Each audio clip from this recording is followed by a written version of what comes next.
Welcome my dear aspirants. आप लोगों का हमारे यूट्यूब चैनल कैरियर जंक्शन पर बहुत बहुत स्वागत है। कल हम लोगों ने कल की क्लास में आप लोगों को क्या पढ़ाया था? Types of sentence.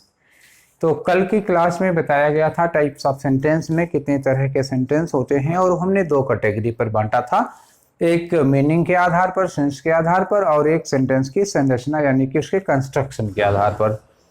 तो ये जो 5 प्रकार हैं ये किसके आधार पर थे? मीनिंग के आधार पर, और जो कंस्ट्रक्शन के आधार पर थे उसमें क्या था? सिंपल सेंटेंस, कॉम्प्लेक्स सेंटेंस और कंपाउंड सेंटेंस था।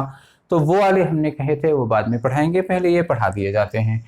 तो assertive sentence, interrogative sentence, imperative sentence, optative sentence और एक्सक्लेमेटिव सेंटेंस, 5 तरह के सेंटेंस थे। किसमें?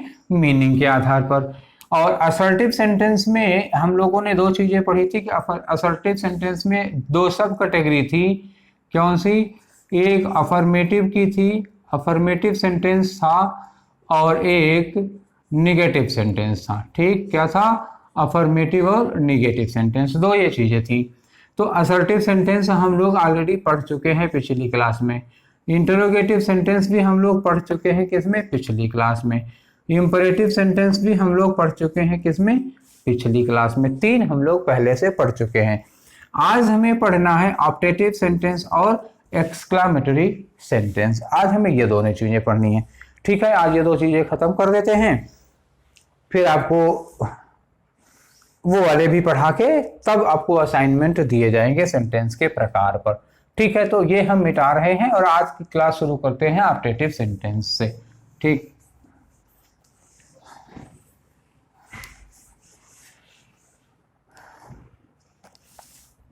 आइए हमारा ऑप्टेटिव सेंटेंस,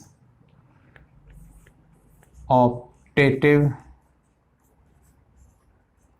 सेंटेंस, कोई जल्दबाजी नहीं है, बड़े आराम से पढ़िए। ऑप्टेटिव सेंटेंस में क्या चीजें होती हैं, क्या एक्सप्रेस किया जाता है, तब हम उसको ऑप्टेटिव सेंटेंस मानते हैं। ठीक है, तो ऑप्टेटिव सेंटेंस में क्या एक्सप्रेस किया जाएगा? सबसे पहले हम आते हैं, किसकी बात करते हैं? विश की।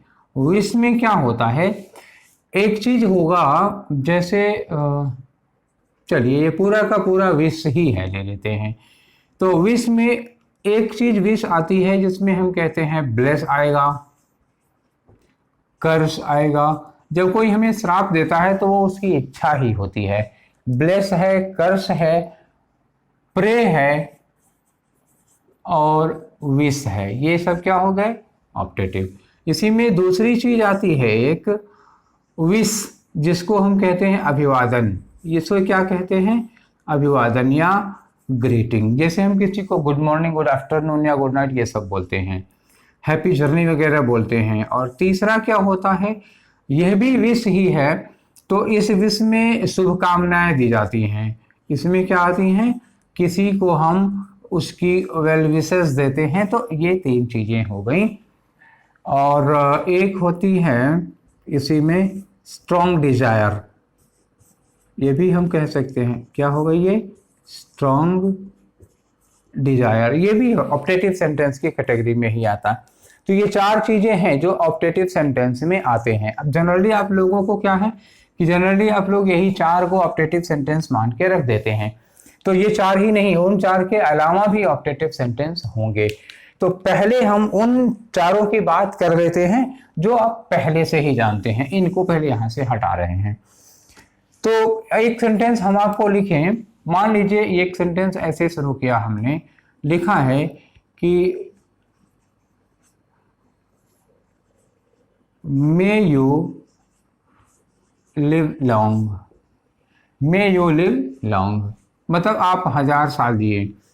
आजकल किसी को कह दो आप 1000 साल दिए तो ये वरदान नहीं, श्राप हो जाएगा। 1000 साल में आदमी 100 साल के बाद तो आदमी डायलिसिस पे हो जाएगा, तो पता लगा सांसें उसकी अपनी होंगी, बाकी कोई सिस्टम अपना नहीं होगा। हार्ट आर्टिफिशियल, किडनी आर्टिफिशियल, सब कुछ आर्टिफिशियल हो जाएगा। खाली उम्र ही तो 1000 साल हो जाएगी, शरीर तो नहीं होगी ना 1000 साल। चलिए, तो मे यू लिव लॉन्ग, ये क्या है?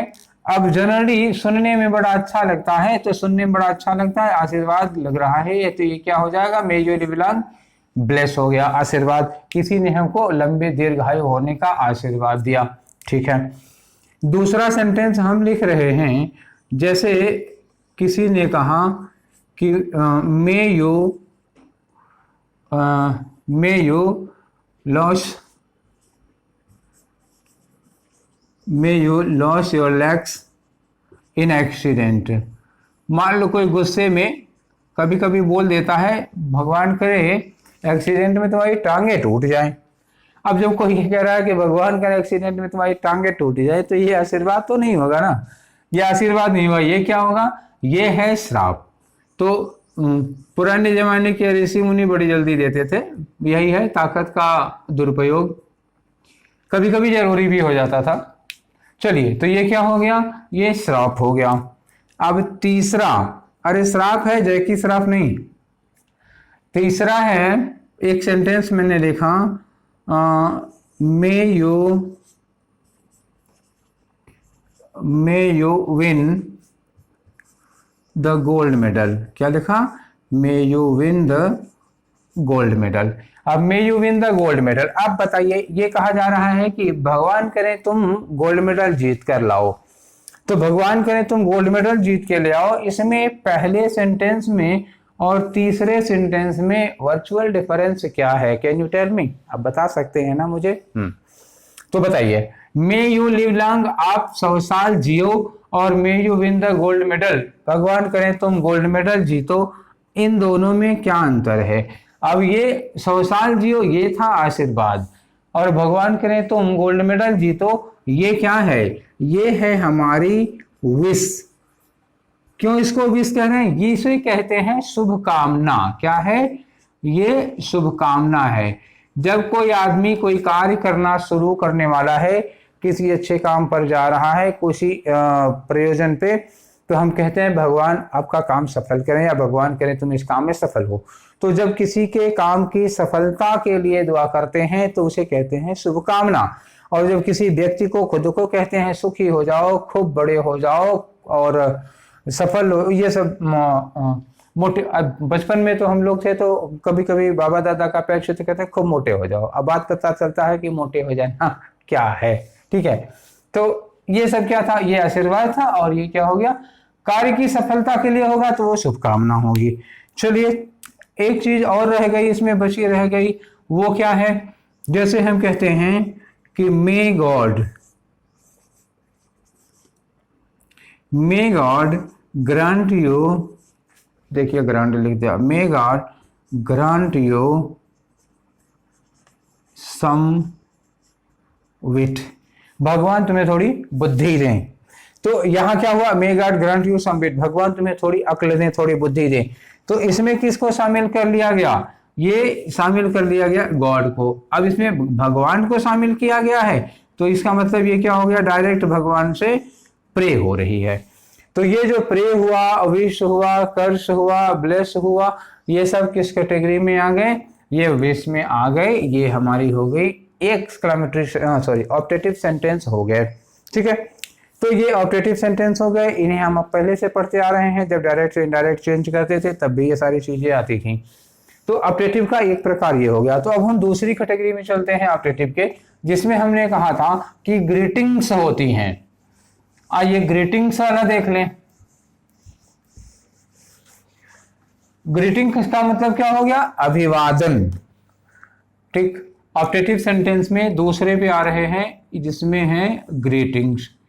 किसी को ग्रीट करना क्या होता है, आप सुबह सुबह सो के जागे, सामने मम्मी पड़ गई तो क्या बोलोगे, पैर छू गया, गुड मॉर्निंग करोगे कि नहीं करोगे, वो हो गया अभिवादन।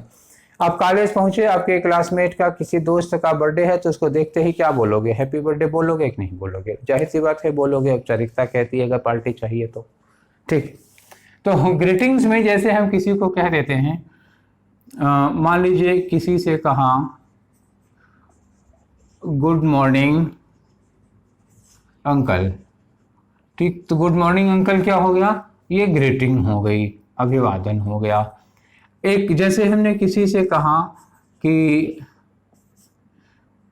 Happy happy birthday Neeraj. मान ले हमने कहा हैप्पी बर्थडे नीरज, तो ये हमने नीरज को क्या किया, बर्थडे विश किया। हमने अंकल को क्या विश किया, कहा गुड मॉर्निंग विश किया। तो ये सब जो विश होते हैं, तो ये सब भी किस में आ जाते हैं, ये सब है क्या, ग्रीटिंग्स हैं। अच्छा, ग्रीटिंग्स के अलावा और क्या चीजें आ सकती हैं, स्ट्रॉन्ग डिजायर। स्ट्रॉन्ग डिजायर का मतलब जब हम वही कंडीशनल वाला सेंटेंस जब हम पूरी कल्पना में खोते हैं, वो भी ऑप्टेटिव सेंटेंस की कैटेगरी में आता है। क्योंकि टेट वालों को, आप लोगों को सेंटेंस पहचानने के लिए दिया जाता है, इसलिए हर तरह के सेंटेंस, कितने तरह की चीजें ऑप्टेटिव में आती हैं, सबको भली भांति जानना होगा। पहचान का क्वेश्चन पूछा जाएगा, ठीक है। तो टेट में स्पेशली अच्छा, ये पहचान वाली बात स्पेशली आप ही के एग्जाम में पूछा जाता है और किसी कंपटीशन के एग्जाम में ये पूछा नहीं जाएगा। तो स्ट्रॉन्ग डिजायर में जैसे मान लो ऐसे सेंटेंस कहीं लिखा होता है कि I wish I were a मिलियनायर, I wish I वर अ मिलियनायर। तो इसका मतलब क्या हुआ, आई विश का मतलब हुआ काश, और आई वर अ मिलियनायर, काश मैं करोड़पति होता। अब सोचिए, काश मैं करोड़पति होता, काश मेरे 4 हाथ होते, ठीक, या काश मेरे पास एक कार होती। तो ये काश मेरे पास ये होता, काश मैं ये होता, ठीक है। और तो इस तरह के जो सेंटेंस होते हैं, ये क्या है, ये सपने देख रहे हैं, ये हकीकत नहीं है। क्योंकि अगर ये हकीकत होती थी, ये काश लगा ही ना होता। अगर ये लग गया काश, तो इसका मतलब क्या हुआ, ये आप सपने देख रहे हैं, हकीकत नहीं है, ठीक। तो जब भी इस तरह के सेंटेंस आ जाएं जिसमें आप सपने देख रहे हैं, बड़ी ऊंची कल्पना में हैं, काल्पनिक सेंटेंस होते हैं, और ये बहुत तीव्र इच्छा है आपकी, ये बड़ी तीव्र इच्छा है, काश मैं करोड़पति होता, ठीक है। तो न जाने क्या करते, हम उसकी बात नहीं कर रहे हैं, आप जाने क्या करते। लेकिन अगर आपकी इच्छा ये जो है अभी तो कोरी कल्पना है, तो उस तरह के कोरी कल्पनाओं के सेंटेंस को भी हम किस में लेते हैं, ऑप्टेटिव सेंटेंस में लेते हैं। तो इसमें क्या आ गया, आशीर्वाद हो गया, श्राप हो गया, प्रार्थना हो गया, शुभकामना हो गई, और अभिवादन हो गया, और क्या आ गया, कोरी कल्पनाएं आ गई। तो इतने सारे सेंटेंस कोरी कल्पनाएं वगैरह के किस में आ जाते हैं, ये ऑप्टेटिव सेंटेंस की कैटेगरी में आते हैं। और कोरी कल्पनाएं किन एडवर्ब्स के सहारे की जाती हैं, वो मैं आपको बता दे रहा हूं, जिसे पहचानने में बड़ी आसानी होगी, ठीक है। तो पहचानने में बड़ी आसानी होगी, तो कोरी कल्पनाएं किनके सहारे की जाती हैं, वो मैं लिख दे रहा हूं। जैसे कहीं लिखा हो, इफ के बाद कोई सब्जेक्ट, और इसके बाद याद रखिएगा वर लगा हो। वर सब्जेक्ट चाहे सिंगुलर ही हो, मतलब ही के साथ भी वर लगेगा। जब भी कोरी कल्पना की जाएगी तो सिंगुलर प्लूरल चाहे जो हो, क्या लगेगा, वर। इज, एम, आर नहीं लग सकता, वाज भी नहीं लगेगा। कोरी कल्पनाओं में सिर्फ और सिर्फ वर लगता है, और कोई वर्ब नहीं लग सकती है। इसके बाद आप अपनी कल्पना लिख लीजिए, करोड़पति होने का लिखिए, चाहे राजा राजकुमार होने का लिख लीजिए। और यही सेंटेंस पलट के कभी कभी ऐसे लिख दिया जाता है, वर पहले कर दिया, वर के बाद कोई सब्जेक्ट कर दिया, वर के बाद कोई सब्जेक्ट किया, मतलब चाहे सिंगुलर या प्लूरल कुछ भी हो, और उसके बाद अपनी काल्पनिक दुनिया में उड़ जाइए। जैसे एग्जांपल देते हैं, जैसे हमने ये कहा कि if I were a मिलियनायर, if I वर अ मिलियनायर, यही सेंटेंस हम ऐसे लिख सकते हैं, वर आई अ मिलियनायर। तो इन दोनों का मतलब क्या हुआ, इसका मतलब भी होता यदि मैं करोड़पति होता, और इसका मतलब भी होता यदि मैं करोड़पति होता। अब आई की जगह अगर हम ही लगा देंगे तब भी ये वर ही होगा, अगर यहाँ ही लिखा होगा तब भी ये वर ही होगा। आप ये मत सोचिएगा हम कि ही के साथ वास लगा दें, ये इकलौती एक कंडीशन है जब सिंगुलर सब्जेक्ट के साथ प्लूरल वर्ब लगती है, ठीक है। तो एक कंडीशन ये हो गई जब ऑप्टेटिव सेंटेंस होता है। और ऑप्टेटिव के और कौन कौन से हैं कोरी कल्पना करने के लिए कंजंक्शंस, देखिए इसके बाद जैसे अभी मैंने लिखा था ना, आई विश, या मान लीजिए विश्ड लिखा हो, तो ये भी कोरी कल्पना है। या कहीं लिखा हो इफ ओनली, इफ ओनली का मतलब भी क्या होगा, वही काश कि ऐसा होता। इफ ओनली के बाद और हैं जैसे O that, oh that, would that, ये सब आपको किस दुनिया में ले जाएंगे? कोरी कल्पना। ओ दैट मैंने काश, ओह दैट मतलब काश, वुड दैट का मतलब काश ऐसा होता। और एक है ओ फार, ओह फार, ये भी आपको कहाँ ले जाएंगे? एक काल्पनिक दुनिया में ले जाएंगे। ये भी क्या होते हैं? काश ऐसा होता। और एक सेंटेंस, एक और फ्रेज है एडवर्ब, जैसे सपोज या सपोजिंग दैट, सपोज या सपोजिंग दैट, मान लो, ये भी कोरी कल्पना की दुनिया है। एज इफ या एज दो, एज इफ या एज दो, ये ऐसी चीजें, ये इस तरह का कोई एक्सप्रेशन आपको मिल गया तो ये कोई भी हकीकत में नहीं होता। इस तरह के एक्सप्रेशन से अगर आपका सेंटेंस शुरू हो रहा है तो ये सब के सब क्या होगा? एक काल्पनिक दुनिया का सेंटेंस होता है, कोरी कल्पना होती है, कुछ भी हकीकत नहीं होता इसमें, ठीक है। तो ये ऑप्टेटिव सेंटेंस पहचानने के लिए आपके लिए एक क्लू का काम करेगा, ठीक है। तो इसको यहीं पर समाप्त करते हैं। अब चलते हैं हम लोग अपने अगले टाइप के सेंटेंस की ओर, और वो सेंटेंस है हमारा एक्सक्लामेटरी सेंटेंस, ठीक। आइए, अब ये शायद पांचवा है, exclamatory sentence. The next one is exclamatory sentence.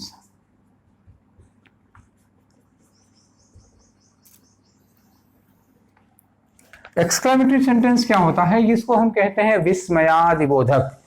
तो नाम है विस्मयादिबोधक, लेकिन सिर्फ विस्मय नहीं है, सिर्फ आश्चर्य नहीं है। There are some other expressions, there are some other feelings also, not only surprise. तो विस्मयादिबोधक एक नाम रखा गया है इसका। तो विस्मयादिबोधक में क्या होगा? इसमें होता है एक्सट्रीमली, हद से ज्यादा, अत्यंत, मतलब एक्सप्रेशन होता है इसमें एक्सट्रीम। एक्सट्रीम का मतलब क्या हुआ? हद से ज्यादा। एक्सट्रीम जॉय, हद से ज्यादा खुशी। एक्सट्रीम सारो, हद से ज्यादा दुख हो गया। और हद से ज्यादा क्या हो गया? सरप्राइज। जब हद से ज्यादा होता है तभी तो सरप्राइज बनता है। और हद से ज्यादा क्या हो सकता है? एंगर, एटसेट्रा, और भी भाव हैं इसमें शामिल तमाम। अच्छा, एक बात देखिएगा, ये जो सरप्राइज लिखा है इसमें कभी आपको PRISE लिखना मिलता है और कभी आपको SURPRIZE लिखा मिलता है। तो कभी आपने सोचा है, आप लैपटॉप पे कोई चीज टाइप करिए, कंप्यूटर पे कोई चीज टाइप करिए, तो जब आप SE लिखेंगे तो वो एरर दिखाता है। एक्चुअली ये जो SE वाली स्पेलिंग है ये ब्रिटिश स्पेलिंग है, ठीक है। ये कौन सी स्पेलिंग है? ये है ब्रिटिश स्पेलिंग, और ये है अमेरिकन स्पेलिंग। ये Z वाली अमेरिकन स्पेलिंग है और ये ब्रिटिश स्पेलिंग है। बस सिर्फ इतना फर्क पड़ता है। तो चूंकि हम लोग ग्रामर पढ़ रहे हैं तो ग्रामर में सब ब्रिटिश इंग्लिश चलती है, अमेरिकन इंग्लिश नहीं चलती, याद रखिएगा। हमारे यहाँ इंडिया में जितने भी एग्जाम होते हैं इसमें अंग्रेजी ब्रिटिश इंग्लिश है। तो आप चलिए एक्सक्लामेटरी सेंटेंस में हम लोग आगे बढ़ते हैं। तो एक्सक्लामेटरी सेंटेंस या जिसमें हमें हद से ज्यादा आश्चर्य, खुशी, दुख, ये सब व्यक्त किया जाता है। तो आश्चर्य, खुशी और दुख व्यक्त किया जाता है। तो इसमें दो तरह के सेंटेंस हो सकते हैं। एक सेंटेंस होता है विद इंटरजेक्शन, विद इंटरजेक्शन, और एक सेंटेंस होता है विदाउट इंटरजेक्शन। दूसरा क्या होगा? Without interjection. अब इसके लिए जरूरी होगा कि आप ये जानें कि इंटरजेक्शन क्या है, व्हाट इज इंटरजेक्शन। तो विद इंटरजेक्शन, विदाउट इंटरजेक्शन को एक्सप्लेन करने में आपका इंटरजेक्शन आ जाएगा। विद इंटरजेक्शन में सेंटेंस से कहने वाले के भाव नहीं जाहिर होते। जो सेंटेंस लिखा होता है, सेंटेंस एकदम प्लेन होता है, भावहीन, भाव शून्य होगा सेंटेंस। इमोशन से भले आप जान जाएं लेकिन कहने वाले का भाव नहीं जान पाएंगे। और विदाउट इंटरजेक्शन में तो सेंटेंस से ही भाव पता चल जाता है, ठीक है। चलिए मान लीजिए यहाँ एक सेंटेंस लिखा हो, कि ही इज नो मोर। ठीक, सेंटेंस लिखा ही इज नो मोर, मतलब क्या हुआ इसका कि वो इस दुनिया में नहीं रहे। तो सेंटेंस लिखा ही इज नो मोर, वो अब इस दुनिया में नहीं रहे। हम आपसे पूछे कि बताइए इस सेंटेंस में भाव क्या है, बता सकते हैं? ही इज नो मोर, वो इस दुनिया में नहीं रहे, आप बताइए भाव क्या है? आप कहेंगे दुख है। हाँ, लग रहा है, क्यों लग रहा है? इमोशन आपका, आप जज्बाती हैं, सेंटिमेंटल हैं। तो ये अब ये सेंटेंस पढ़ के लग रहा है कि किसी की डेथ हो गई, और डेथ क्या होता है? दुखद घटना है, दुख की बात है। तो आपने अपने सेंटिमेंट से कह दिया कि ये सेंटेंस, इस सेंटेंस में दुख का भाव है, जबकि कहीं दुख प्रकट नहीं हो रहा है। अच्छा सोचिए, जब उसमें रामायण की लड़ाई में जब भगवान राम ने रावण का वध किया था, तो हनुमान जी ने क्या ऐसे सर पे हाथ रख के कहा, ओ हो, रावण की मृत्यु हो गई। क्या हनुमान जी ने रावण की मृत्यु पर दुख प्रकट किया होगा? नहीं। तो किसी की डेथ पर, किसी की मृत्यु पर जो दुख वगैरह प्रकट किया जाता है वो रेफरेंशियल होता है, सापेक्षिक होता है। बाबा आइंस्टीन फिर आ गए ना, थ्योरी ऑफ रिलेटिविटी। किसी की डेथ हो गई, अब यहां लगेगी थ्योरी ऑफ रिलेटिविटी। दुश्मन को खुशी होगी, दोस्त को दुख होगा, ये है थ्योरी ऑफ रिलेटिविटी, यहां भी लगती है। तो ही इज नो मोर, यहां क्या आएगा? अगर मान लीजिए हम ही इज नो मोर के पहले लिख देते हैं ओह, तब क्या व्यक्त हो गया? दुख। अब फिर एक सेंटेंस लिख रहा हूं, same sentence, he is no more. अब ही इज नो मोर के पहले हमने लिखा हुर्रा। अब हम क्या, हुर्रा, ही इज नो मोर। तो ये हुर्रा क्या कर रहा है? खुशी का भाव व्यक्त कर रहा है। ओह क्या व्यक्त कर रहा है? दुख का भाव। मतलब क्या हुआ? जिसने कहा हुर्रा, ही इज नो मोर, मतलब वो खुश है किसी के मरने पर, और ओह ही इज नो मोर, इसमें ये इस बात को कहने वाला दुखी है किसी के मृत्यु पर। तो ये ओह, ये हुर्रा, ये सब जो सेंटेंस लगे होते हैं वो हमारे मन की भावनाओं को व्यक्त करते हैं। इसलिए ये जब सेंटेंस में लगे होंगे तो वो सेंटेंस क्या कहा जाएगा? That sentence should be called exclamatory sentence. ठीक है, इसमें तो इंटरजेक्शन लगा था, हमने पहचान लिए। ओह और हुर्रा के अलावा एलास है, ब्रेवो है, और तमाम तरह के इसी तरह के इंटरजेक्शंस होते हैं, वो आप पढ़ लीजिएगा। विदाउट इंटरजेक्शन में आएंगे तो जैसे कहीं लिखा हो व्हाट अ पार्टी, ठीक है, ये लगा व्हाट अ पार्टी। कभी कभी होता है कि जैसे हम किसी पार्टी में गए तो कुछ लोग तो बड़े संयम में, बड़े सेल्फ कंट्रोल में रहते हैं, अपने आप को रोके रहते हैं, मतलब कुछ एक्सप्रेस नहीं करते हैं, और कुछ लोगों से नहीं रहा जाता भाई, एक स्वाभाविक प्रक्रिया है, और वो खुशियों को नियंत्रित, मतलब संयमित नहीं कर पाते, अपनी भावनाओं को रोक नहीं पाते, वो निकल ही आता है मुंह से। तो उस कैटेगरी में कुछ लोग, जैसे छोटे बच्चे हैं, अब उनको वहां खूब आइसक्रीम खाने को मिली, बेरोक टोक, जितनी बार आइसक्रीम लेने गए किसी ने रोका नहीं। तो बेरोक टोक अगर उनको आइसक्रीम खाने को मिल जाए छोटे बच्चों को, तो अब वो तुरंत बोलेंगे वाह क्या पार्टी, तो उनको निकले, उनके मुंह से निकल वाह क्या पार्टी है। तो ये जो भाव व्यक्त किया बच्चे को, वाह क्या पार्टी है, तो ये क्या था? यही था एक्सक्लेमेशन, यही था एक्सप्रेशन ऑफ जॉय, खुशी। तो व्हाट अ पार्टी। जैसे मान लीजिए हम कहीं किसी पार्क में गए, किसी बच्चे को कहीं ले जाइए, पार्क में पहली बार गया हो और खूब झूले उले लगे हों, वहां खूब झूले उले लगे हों, तो बच्चे के मुंह से तुरंत निकलेगा व्हाट अ पार्क। ठीक, तुरंत क्या मुंह से निकलेगा? What a park. आपने कोई कहानी पढ़ी, कोई मूवी देखी, तो तुरंत मुंह से निकाला था व्हाट ए स्टोरी यार। तो ऐसे निकलता है। अब या फिर हाउ से शुरू हो जाएगा। जैसे मान लीजिए ऐसे लिखा, किसी ने कहा how long her here is, how long her here is. लड़कियों की एक खास विशेषता होती है, जिन लड़कियों के बाल छोटे होते हैं उन लड़कियों को बड़े बाल का बड़ा शौक होता है, और जिन लड़कियों के बड़े लंबे बाल होते हैं वो अपने लंबे बालों से उब जाती हैं, वो कतरवा लेंगी। ठीक है, तो जब किसी लड़की को मान लीजिए बड़े बालों का शौक हो और दुर्भाग्यवश उसके बाल बड़े नहीं हैं, लंबे नहीं हैं, तो जब वो किसी लड़की के, ऐसी लड़की को देखती है जिसके बाल बड़े लंबे हैं, मोटे हैं, घने हैं, तो उसको देख के उसके मुंह से निकल आहा वाह क्या बाल हैं। तो कभी कभी उसे अरे कितने लंबे बाल हैं उसके, तो कितने लंबे बाल हैं उसके, ये क्या था, ये एक्सप्रेशन था किस चीज का, आश्चर्य प्लस खुशी। उसमें क्या होगा, आश्चर्य भी होगा प्लस खुशी भी होगी, हो सकता है थोड़ी जलन भी हो, ठीक है लेकिन जरूरी नहीं है कि जलन हो। चलिए कोई बात नहीं। तो ये how long her here is, उसके बाल कितने लंबे हैं, तो ये कितने लंबे जो लिखा ये हाउ लॉन्ग, तो हाउ लॉन्ग में या क्या नाप पूछ रहे हैं, नहीं पूछ रहे हैं। क्या इसमें कहना होगा how long her here is, तो इसमें क्या लिखना होगा 120 सेंटीमीटर, ये तो नहीं लिखा जा रहा है ना। तो जब ये इसका जवाब नहीं है 120 सेंटीमीटर, तो ये कैसा सेंटेंस है, एक्सक्लेमेटरी। दूसरी बात, ये जो निशान लगा है क्या है, वो एक्सक्लेमेटरी का। अच्छा, आपको हम एक सेंटेंस यही दे देते हैं। मान लीजिए सेंटेंस ऐसे लिखा होता, how long is her hair, अब ये लगा क्वेश्चन मार्क। दोनों सेंटेंस में कितना फर्क है बताइए हमें।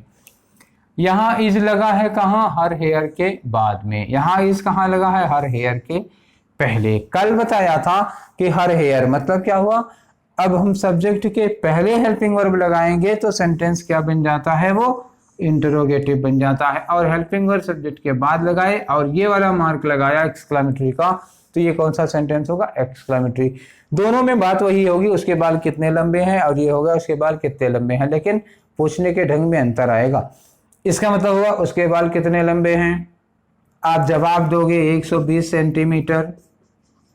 अब इसका मतलब इसमें क्या होगा, इस वाले को कहेंगे उसके बाल कितने लंबे हैं, तो इसमें लंबाई क्या नाप नहीं पूछा था, ये क्या हो गया, तारीफ की थी, और ये सवाल पूछा था। इसमें क्या है, ये प्रशंसा है, अप्रिसिएशन है।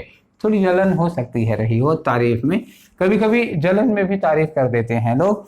और ये वाला जो हाउ लॉन्ग है, ये क्या पूछ रहा है, सवाल पूछ रहा है, ये इंटरोगेटिव हो गया और ये एक्सक्लेमेटरी हो गया। तो दो सेंटेंस को तो पहचानने के लिए बहुत आसान तरीका है।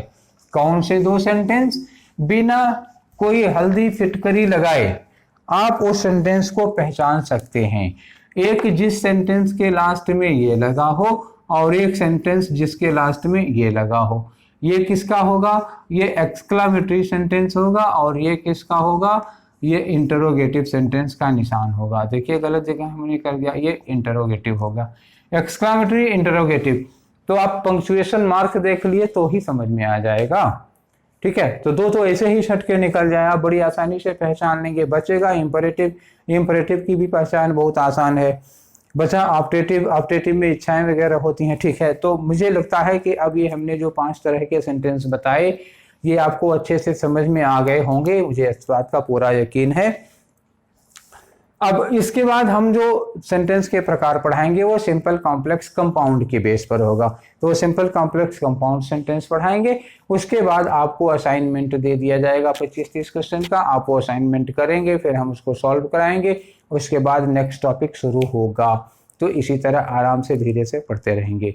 हमारा टाइप ऑफ सेंटेंस में आधा खत्म हो चुका, ठीक है। एक तरह का हम सेंटेंस बता चुके आज, हालांकि 2 भागों में बताया, क्योंकि एक भाग में बताते तो बहुत लंबा हो जाता और लेक्चर बोरिंग हो जाता, ठीक है। तो आज की क्लास यहीं ख़त्म करते हैं। देखिए लाइट अचानक ज़्यादा हो गई, अभी तक बादल छाए थे और अभी धूप आई, देखिए अचानक लाइट बढ़ गई। तो वीडियो में कभी अचानक लाइट ज़्यादा हो जाए, कम हो जाए, तो समझ लीजिएगा कि खिड़की से धूप ज़्यादा आ रही है। हालांकि मैंने खिड़की बंद कर रखी है फिर भी। तो इस तरह की बातों पे खैर मत जाइए, लाइट वाइट से क्या लेना देना आपको, अब पढ़ने से मतलब। तो ठीक है, क्लास यहीं खत्म करते हैं। कल फिर मिलेंगे हम लोग, जब सिंपल कॉम्प्लेक्स कंपाउंड प्रकार पढ़ेंगे और उसको पहचानने के तरीके पर बात करेंगे। और आप घर पे रहिए, पढ़ाई करते रहिए, खुश रहिए, लोगों का ध्यान रखते रहिए, लॉकडाउन का पालन करते रहिए। Thank you very much for watching the video.